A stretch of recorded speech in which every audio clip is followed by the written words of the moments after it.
Most of you have heard about the Howard Jarvis Taxpayers Association. Many of you are members. If you are a member of the Howard Jarvis Taxpayers Association, please raise your hand. Okay, people, we've got membership. It's $15 a year. It's not very expensive. Please join, because our strength is in numbers. When we submit petitions to the California legislature, they are often stunned by the number of people in their district who sign these petitions. When they get those pages and pages of people, well, these are just Californians, and they look at the cities of the people who sign those petitions, those are constituents in their district. It's very, very powerful. Most of you know about the Howard Jarvis Taxpayers Association. You may not be that familiar with our affiliated organizations, the Howard Jarvis Taxpayers Foundation, a 501c3 organization that does our litigation and education. Litigation is a big component of what the Howard Jarvis Taxpayers Foundation does, and I'm going to talk about a very dramatic lawsuit. We've got a hearing date in about 3 weeks before the California Supreme Court, where the California legislature and the Governor Newsom have filed a lawsuit to take a duly qualified initiative, our initiative, the Taxpayer Protection and Government Accountability Act, off the ballot. We have that hearing coming up in about 3 weeks, and I know that some of you believe, as I do, that the California Supreme Court has trended more liberal in the last 2 decades. That is true, but I think the governor's case is so weak, I feel fairly confident that we will reject that challenge and that the Taxpayer Protection and Government Accountability Act is on the ballot. So why do we need this? Why do we need this protection of the Taxpayer Protection Act? Let's identify the problem that we've got, why we need this reform. Howard Jarvis Taxpayers Association is not a stranger to advancing taxpayer reform. We started in 1978, Prop 13. The legislature and the court started punching holes in it. We had to close it in 1986 with Prop 62. And then in 1996, we did another initiative called the Right to Vote on Taxes Act, Proposition 218. So what you see is this push and pull. The taxpayers and the voters of the state of California make their voices heard over and over and over again that we are taxed enough already. So stop punching loopholes in Proposition 13 and start doing your jobs. But regrettably, thank you, regrettably, the progressives keep chipping away on it, because their theory of taxation is if you've got money, they want it, okay? That's the theory. And so look at the state of California right now. Our challenges are legion. Cost of living crisis, highest in the nation effective poverty rate when cost of living is taken into effect. Homelessness is an issue. Homelessness, we're pouring money into a system and making it worse. We're throwing gasoline on a fire, and yet they still want more money. And of course, rising crime. All of this has resulted in a massive exodus out of the state of California of our most productive people. My daughter, for example, went to the University of California at San Diego in biotech, and she found a wonderful job and was able to buy a house in Salt Lake City. We really need to try to keep our well-educated young people here. We need to keep our small businesses here. We need to keep our big businesses here. We need to keep skilled labor here. If you're a diesel mechanic in Oakland, you can't afford rent. If you're a diesel mechanic in Houston, you can afford a 2,200 square foot house. This is the problem we have in California as it relates to cost of living. Obviously, the next big challenge is taxes. Where do we start? Highest in the nation, marginal income tax rate at 13.3%. Actually, it's 14.4% because they just took the cap off the unemployment insurance cap. So an effective highest in the nation, income tax rate of 14.4%, highest in the nation state sales tax rate at 7.25%. That's even before all the local add-ons. Many jurisdictions in California now have a sales tax of over 10%. We have the highest gas tax in the nation, but of course our roads are so good, right? Ridiculous. Again, another example of tons of money being misspent. And even with Proposition 13, we are not a low property tax state. We rank 19th out of 50 states in per capita property tax collections. So when the people say that Prop 13 ruined California education, ruined our schools, all you have to do is respond, well, actually, we are today spending 30% more per student on an inflation-adjusted basis than we were just prior to Proposition 13, when everybody agreed, liberals and conservatives, that schools were good. We're spending 30% more in inflation-adjusted dollars, and we're getting a crap product. Not everywhere, but in most urban school districts, the problem is acute. Finally, the third major problem is just sheer governance. The inability of state leaders to govern this state in a responsible, effective manner. And quite frankly, this has less to do with being a liberal or conservative, because even if you're a progressive who wants more state services, wouldn't you want the money that's raised to go to the services you want? This is a question of efficiency and economy, and we get reports every week. Look at what just came out 2 weeks ago from the auditor's office about the ineffectiveness and lack of transparency in homelessness funding, and yet they're asking for more and more.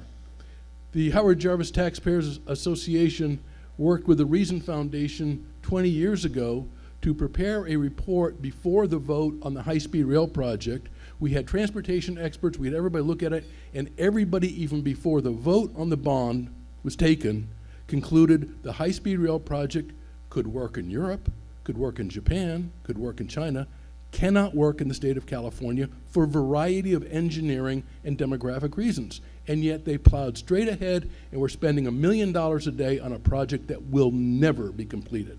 And if that doesn't offend you, it really should. Another example of massive waste, we always use the number of $33 billion of wasted money in EDD funding, Employment Development Department funding during COVID. The federal government came up and said, you know, it could be 70 billion. 70 billion? That's a lot of zeros. So anyway, governance, inability to do their jobs has created the worst place to do business in the nation. CEO Magazine ranked us 15 years in a row as the worst state in which to do business. And I was drinking a cup of coffee, and I saw a quote from Governor Newsom, and he said, the fact that Disney wants to expand is proof that California is a business leader in the nation. I almost spit my coffee out, but it was just demonstrably untrue. PAGA, the private attorney general's theory, the lawyers are run amok. If you're a businessman and you haven't been sued, you will be. And it's just, again, ineffective use of taxpayer dollars. So what do we do about this? What we do about this is the Taxpayer Protection and Government Accountability Act. I will tell you right now, the left, particularly SEI, the public sector labor organizations, the municipalities, the League of Cities, CSAC, Special Districts Association, they are scared to death of the Taxpayer Protection and Government Accountability Act. Why? Because they've seen the same polling we have. We crafted this with 4 essential elements, all of which are extremely popular. It doesn't really overreach. In fact, the Taxpayer Protection Act, with one minor exception, doesn't reduce any tax. It just provides clarity, transparency, and accountability, the accountability we need on how our tax dollars are being spent.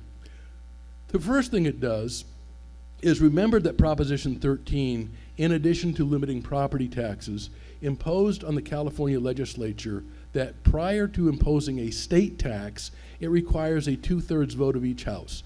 People don't remember that, but that's important part of Proposition 13. 2/3 vote of each house for a statewide tax. For about 35 years, that was irrelevant. Why? Because the Republicans and conservatives had enough to block the 2/3 vote. But as we all know, that has changed in the last 15, 20 years. So the progressives now have a super duper majority, and they are able to jam through tax increases with that 2/3 vote over the permission of California voters. What's the big one they passed? The gas tax. The gas tax went through the California legislature with a 2/3 vote of each house, and there was nothing we could do about it. The first element of the Taxpayer Protection Act, it says any statewide tax has to get approval from 2/3 of each house and has to be submitted to the voters of the state of California to say yes or no. That is a massive new protection we have against state tax increases. Secondly, we close a court-created loophole for 40 years. Proposition 13 required a 2/3 vote for two-thirds vote of the local electorate for a local special tax, and a court decision said, well, we're going to rule that if it's put on the ballot by a citizens initiative here means by special interest groups like a labor union, then it only needs a simple majority. We have seen about a dozen of, we call these upland taxes, it's named after the court decision. We've seen about a dozen of them. The worst one is a huge real estate transfer tax imposed in the city of Los Angeles that was approved with a simple majority vote, but not a 2/3 as required by Prop 13. We closed that loophole. Third, we eliminate hidden taxes by unelected bureaucrats. Many administrative agencies are making you pay fees that were never approved by a local elected official or a local elected body. We say if there's a new tax, fee, charge, or assessment, then it has to get the imprimatur of either the voters or some locally elected board. No longer can they say, well, it wasn't me, it was this administrative agency over here. So the whole point of this is to get accountability so you people know who is raising your taxes, who's imposing new fees. The Taxpayer Protection and Government Accountability Act will give us what we need. Thank you. We also limit fees. Remember, fees are supposed to be different than taxes. Fees are supposed to be some sort of exaction for a service you get or the cost of some regulation. If you go to a county park, want to use a day use fee, pay $4, that's a legitimate fee. We don't want to touch those. But when they start imposing fees that exceed the cost of the service or the benefit, then we say no longer you have to limit anything that's not voter approved is going to be a fee, and if you impose a fee, it's got to be limited to the cost of service or the regulatory regime being imposed. That makes a lot of sense. No longer can they skim off the top. One of the things, by the way, have you heard about this new tax, a new utility tax on your income tax? They're going to look at your income tax and adjust your electrical rate depending on how much you make. Look, that idea was so bad, even the Democrats are starting to back off from that. But anyway, the Taxpayer Protection Act would prevent that because it would say that a fee or some metered service has to reflect the cost and the benefit to that particular ratepayer. Finally, we provide some transparency to ballot measures that are fiscally related. If there is a tax, they can no longer say, we'll protect kittens and puppies. If it's a tax, they have to say this is a tax. So you know how they manipulate ballot labels. We shut the door on that. There has to be more accountability. If there is a fee or tax increase on the ballot, they have to tell you the amount, the duration, and how much money they anticipate raising. Again, all transparency, all accountability. Our biggest, first of all, we had to get 1.4 million signatures during COVID. It was very difficult to do. In this particular case, although we have not always been in alignment with California's business community, in this particular campaign, we are on the same side, and I'm on the executive committee with the presidents of the California Business Roundtable and the California Business Properties Association. The three of us are the executive committee of that campaign, and I really have to tip my hat to the business community who raised the money to qualify this initiative. Does it have everything we want? No, it doesn't, but it has the elements that are popular in the state of California, and these are not conservative or liberal issues. These are things that are just straight up good government and transparency. As I said, our biggest hurdle right now is just the sheer disinformation coming from the League of Cities, and we're responding. We have great great local officials. We're just now putting together a coalition of local government officials who want Taxpayer Protection Act, working with Tony Strickland down in Orange County, and many other municipal officials in rural California, and to push back on the lies that are being perpetrated by the California League of Cities. As I said, this thing has scared the powers that be tremendously. The governor and the legislature filed a lawsuit to take it off the ballot. We've got the hearing coming up in the Supreme Court in about 3 weeks. Their argument is that the Taxpayer Protection Act, even though it is a duly qualified amendment to the Constitution, that it somehow imposes an impermissible revision of the Constitution. You look at all the revision cases, a revision is some dramatic rewriting of the entire Constitution. This is not it. In fact, Prop 13 was far more impactful than the Taxpayer Protection Act. And in fact, most of what the Taxpayer Protection Act does is more procedural and transparency, accountability in nature, not some massive tax decrease. Tax decreases we'll try later, but right now, we need to inform voters as to what is happening to them, and the Taxpayer Protection Act will give all of us the transparency and accountability and power we need to bring our local officials and state officials under control. Thank you very much.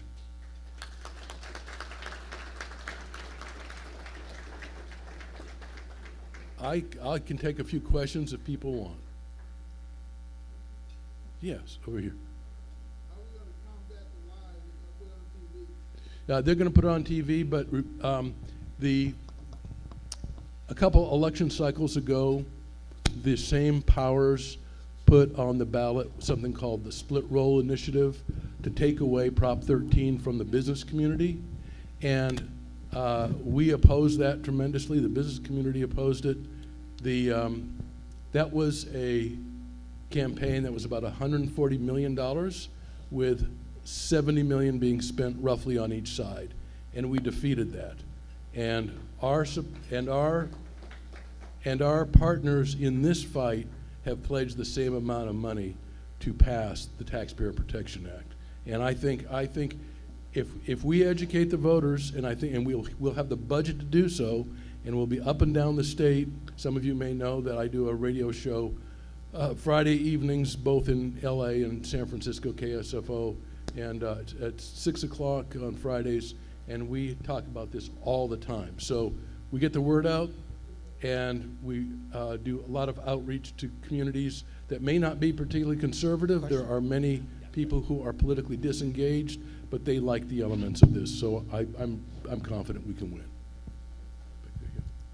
John, want to make sure everyone Vic. wakes up here and does what they need to do. Thank you for your years of championing taxpayer rights in California. You've been amazing. So congratulations. Thank you. Thank you. And I know regardless of partisan affiliation, that's how your organization rolls, and that's great, because we're all taxpayers at the end of the day. Important question, Prop 19, and what happened with that, how they sold us a bill of goods. I know the COGOP sold us down the river and put a neutral recognition. It should have been a no. Yeah. But what happened? I know you guys tried to take a bite out of that. Can you explain briefly and what we can do in the future? And again, thank you, John. Sure. Prop 19 was a death tax.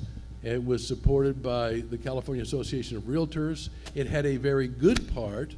The good part of Prop 19 was being able to take your Prop 13 base with you to another county. But unfortunately, the bad thing they did, and they were told to do this by the Democrats in order to pay for the inter-county transfer, was to take away the intergenerational protection. Right now, prior to Prop 19, if your parents died, you could take the Prop 13 base from your parents, and you wouldn't get this big, massive tax increases, because when property changes hands, typically it's reassessed to full market value. But if it's a family transfer, it shouldn't be treated as like an arm's length purchase. It's staying in the same family. So when they passed this, we saw tragic situations of people who had just lost their parents. They get the tax bill from the tax collector 4 or 5 times what their parents were paying.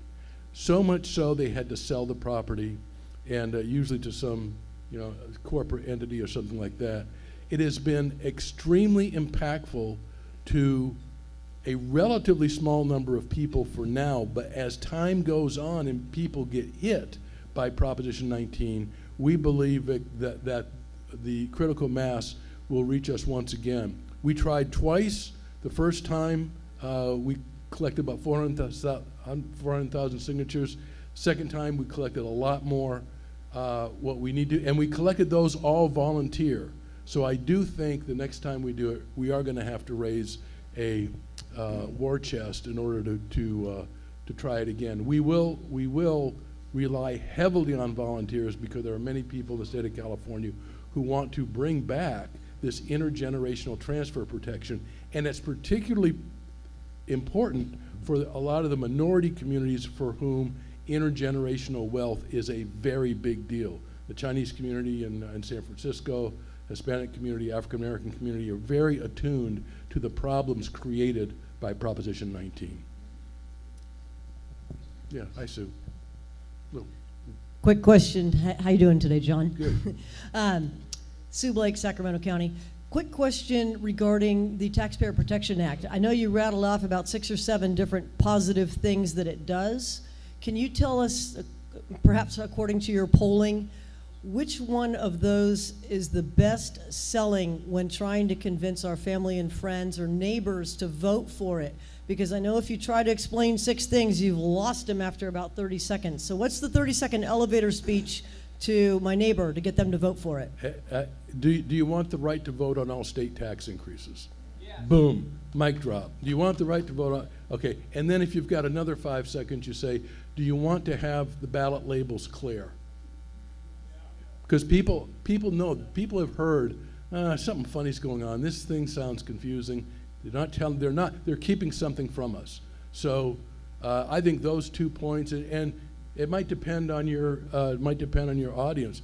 For some people, the issue of excessive regulatory fees is a very big deal. So if you're dealing with a business person, those fees could be a real problem. So, but no doubt, and all these elements poll very, very well. The statewide tax increase, votes on statewide tax increases pushes about 88%, 90%. That's pretty good polling. Hi, Paul Fournier, Lake Arrowhead.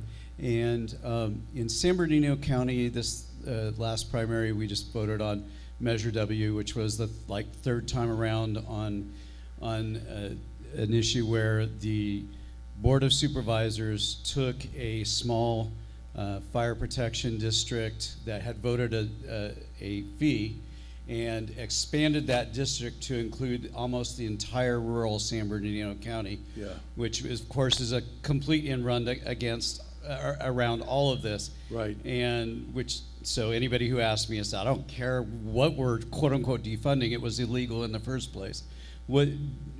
I don't know if you were involved in it. With the Red Brennan Group, we filed a brief in that case. We know that issue all too well, and I do think that was a perversion of Proposition 218. But what I don't know is whether it's still on appeal. Because I know there were some litigants who were trying to take it up. I don't know whether the case is over.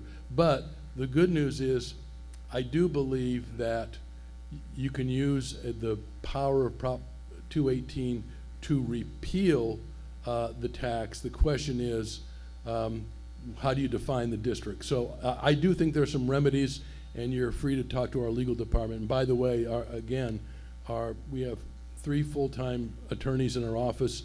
I'm a recovering attorney, so I don't get into the courtroom too often, but we do have a very robust legal team. So back there. Hi, Patty Cassio with Fresno County CRA, and I'm also a real estate agent, and so when you started talking about Prop 19, it perked my ears. Yeah. So I did also help collect signatures for the Prop 19 amendment to reverse that inheritance boost of property taxes at the current value.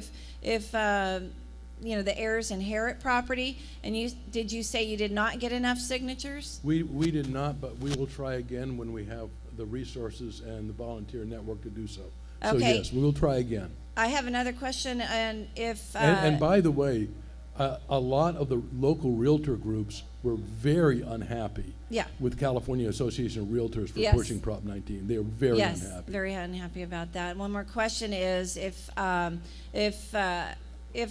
property is put into a trust and the property is inherited by the heirs within the trust, they are still being hit with the reassessment of the property taxes. That's correct? That is correct, because the courts will look through the tax assessor will look through the trust. The trust is merely just a method of distribution. Yes. It can help in some situations in terms of notifying, because usually in a trust, when there's been a death, you record that, and you might not be so blindsided if you have a trust, but for the actual application of whether or not Prop 19 applies, it's of no difference. And Tom here worked with BOE for a long time. Does it make a difference if the heir moves into that property as their The residence? The one exception to being able to The keep reassessment? Mhm. the reassessment is if you have one of the children move in and takes over the property, and it's their primary residence, and they fill out the paperwork within a year. Within a year? Yes. Okay, that's the saving grace Yeah. to the reassessment. But if you've got over and over again, there was a woman in my church. She had 4 sisters, and they were trying to find a way to adjust the estate so one of them could take it, but the real estate was such a big part of the overall estate, they couldn't do it in a way that was equitable. So they decided to sell the house. Yeah. Okay. Again, thank you. You guys are doing great. One more question? You guys are doing great work. Okay, sorry. Go ahead. Yeah, taxation has been listed as a power to destroy for many years. When they go after our food, the farmers, and recently this attack on the farmers by Gavin Newsom with fees and fines, we want to consider, I hope, a way to nullify that on the county level. And Kern County and the Valley County, San Joaquin, all the way down through Fresno County, is there a way to nullify that, and how can the counties pound the gavel and say this taxation is unjust, or is there other resolutions for that? Well, I think you need to elect agricultural friendly legislators. One of the concerns I have is the two rulings, 2 things have happened as it relates to water and rural California. The severe restrictions just put on farmers in, I think it was Imperial Valley and in the Central Valley against groundwater extraction, making it very difficult for them to stay in business. And the sleeper issue to me that just came up is the new State Water Resources Control Board guidelines on chromium, so also known as the Aaron Brockovich pollutant. It's not that bad, and they want a standard that's 100 times more stringent than the federal standard, and it's going to bankrupt small water districts. And that cost is you're going to pay that in your water bill. This is the prime example. I'll close with this. What happened with that not obscure, it's a draconian agency, the State Water Resources Control Board, passing these regs without any consideration about what the cost is or whether or not the cost counterbalances the harm that they seem to have identified. Over and over again, they change these standards that really are meaningless, and all they do is cost money. So this is a prime example of that, and I'll be writing a column on that. Yeah. Sure. Sorry. Could I add one more thing to that? If we could put human beings on an endangered species list that's superior to all other endangered species lists, would that fix this taxation upon our farmers? I think Washington would say no, humans aren't as important as the gnat catcher bird. So anyway, we- but I do think somebody should apply that because they abuse all these regulations. Thank you. So maybe the last question is the doctrine of the lesser magistrates. They're unjustly and immorally going after human beings right now. Yeah. And the counties should declare human beings superior to the endangered species list. Yeah. I won't disagree. Thank you all very much.